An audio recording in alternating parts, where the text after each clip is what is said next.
மலச்சிக்கல் வந்து பெரிய சிக்கல். அதை நம்ம நல்லா தெரிஞ்சுக்கணும். நிறைய பேர் வந்து மோஷன் சரியாக போகல, 2 நாளைக்கு ஒரு முறை நான் போயிடுவேன், ஆனால் ஒரு 3 நாளைக்கு ஒரு முறை 2 நாளைக்கு ஒரு முறை ஆகும். அதே மாதிரி டெய்லி நான் மோஷன் போயிடுவேன். அது வந்து எந்த நேரம்னு சொல்ல தெரியாது, எப்போ வேணால் வரும். நான் ஈவினிங் போவேன், நைட்டு தூங்க போகும்போது மோஷன் பாஸ் பண்ணுவேன் அப்படின்னு சொல்லுவாங்க. இது எல்லாமே மலச்சிக்கல் பிரச்சனை தான்.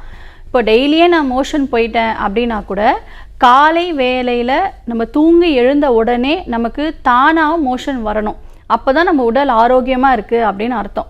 ஒரு மாத்திரைகள் போட்டோ இல்லை நைட்டு தூங்கும்பொழுது ஒரு சில மருந்துகள் எடுத்தோ நம்ம ஆர்டிஃபிஷியலாக வந்து அந்த வேலையை வந்து செய்யறது மிகவும் தவறான ஒரு விஷயம்.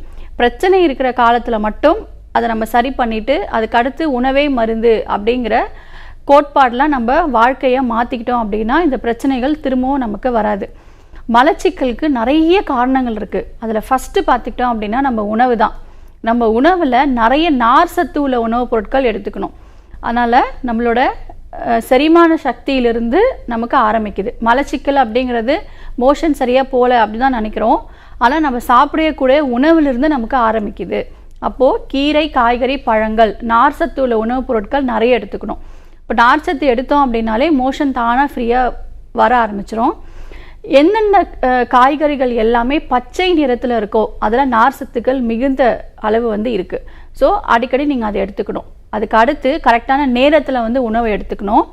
ரொம்ப கடினமான உணவு, உடலுக்கு ஒவ்வாத உணவான மைதா பேஸ்டு உணவுகள், நிறைய பிஸ்கெட்ஸ் நீங்கள் சாப்பிட்றீங்க. நிறைய பேர் வந்து பார்த்துக்கிட்டோன்னா காலையில் ஒரு 4 பிஸ்கெட், ஒரு கப் டீ இதோடு முடிச்சுருவாங்க காலை டிஃபன். ஸோ அதுக்கு அடுத்து ஏற்படக்கூடிய பிரச்சனைகள் வந்து நிறைய. ஸோ அதனால் உடலுக்கு வந்து கடினமான விஷயங்கள், குடல் பகுதிகளுக்கு வந்து பார்த்துக்கிட்டோன்னா செரிமான சக்தி ரொம்ப கம்மியாக இருக்கும். அதனால் மலச்சிக்கல் பிரச்சனை ஏற்படும். ஸோ உணவு மாற்றம் ரொம்ப முக்கியம். அதுக்கடுத்து தண்ணி, ஒரு நாளைக்கு கண்டிப்பாக 3 லிட்டர் தண்ணி குடிக்கிறது அவசியம். அளந்து குடிக்கணும். நிறைய பேர் வந்து ஒரு 2 சொம்பு குடிப்பேன், ஒரு 4 டம்ளர் தண்ணி குடிப்பேன் அப்படின்னு சொல்லுவாங்க. அதில் நமக்கு கரெக்டான அளவு தெரியாது. ஸோ 1 லிட்டர் 2 லிட்டர் வாட்டர் கேனில் ஃபில் பண்ணி அதில் வந்து தண்ணி குடிங்க. காலையிலேருந்து நைட்டு தூங்குறதுக்குள்ளே 3 கேன் நம்ம காலி பண்ணோமா, 1 லிட்டர் கேனாக இருந்தால் 3 கேன் காலி பண்ணோமான்றதை நம்ம பார்க்கணும். ஸோ நீர் சத்துக்கள் ரொம்ப ரொம்ப அவசியம். அதுக்கடுத்து முறையான உறக்கம், ப்ராப்பராக சரியாக தூங்கலை அப்படின்னா உடலில் உஷ்ணம் அதிகமாக வர ஆரம்பிக்கும். சரியான நேரத்தில் தூங்குறது ரொம்ப முக்கியம். குறிப்பாக வந்து இரவு உணவு 7 மணிக்குள்ளே சாப்பிட்றணும். அதுக்கு மேலே நம்ம சாப்பிட்ற உணவு அனைத்துமே நம்ம உடலுக்கு விஷம்தான். ஏன்னா செரிமானம் முறையாக நடக்காது. ஏன்னா இந்த பிரபஞ்சத்தில் என்ன சூழல் இருக்கோ அதே சூழல் தான் நம்ம உடல்லையும் வந்து இருக்கும். சூரியன் கதிர்கள் நல்லா வெப்பம் அதிகமாக இருக்கும் பொழுது நம்ம உடலில் வந்து ஜீரண உறுப்புக்கள்லாம் ரொம்ப சிறப்பாக செயல்பட ஆரம்பிக்கும். ஆனால் மாலை நேரத்தில் குளிர்ச்சியான ஒரு சூழ்நிலையில் நம்மளோட ஜீரண மண்டலம் ப்ராப்பராக செயல்படாது. அப்போ முறையாக செயல்படாத ஜீரண உறுப்புகளில் நம்ம கடினமான உணவு எடுத்தோம் அப்படின்னா கண்டிப்பாக அது செரிமானம் ஆகாது, மந்தமாக மாறும். அதுக்கப்புறம் மலச்சிக்கல் பிரச்சனை ஏற்படும். அதனால் வாழ்வியல் மாற்றம் நமக்கு ரொம்ப ரொம்ப முக்கியம். அதுக்கு அடுத்து இப்போ உங்களுக்கு மலச்சிக்கல் உள்ளே வந்து மலைக்கட்டு ரொம்ப அதிகமாக இருக்கும். நிறைய பேருக்கு வந்து அந்த மலமே வந்து பார்த்திங்கன்னா நல்ல கல் மாதிரி, ஆட்டுப்புழுக்கை மாதிரி நிறைய பேருக்கு வந்து ஃபார்ம் ஆகிருக்கும்.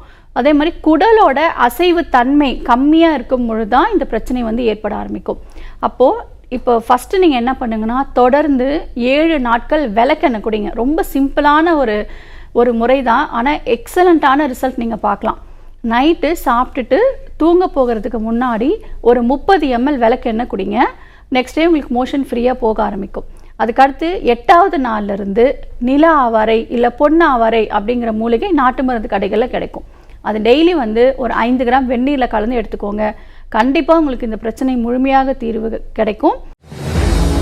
மேலும் ஆரோக்கிய வாழ்விற்கு எளிமையான மருத்துவ குறிப்புகள் மற்றும் சிகிச்சை பெற்று குணமடைந்தவர்களின் அனுபவங்களை உடனுக்குடன் தெரிந்து கொள்ள RJR ஹாஸ்பிட்டல்ஸ் யூடியூப் சேனலை சப்ஸ்கிரைப் செய்து கொள்ளுங்கள்.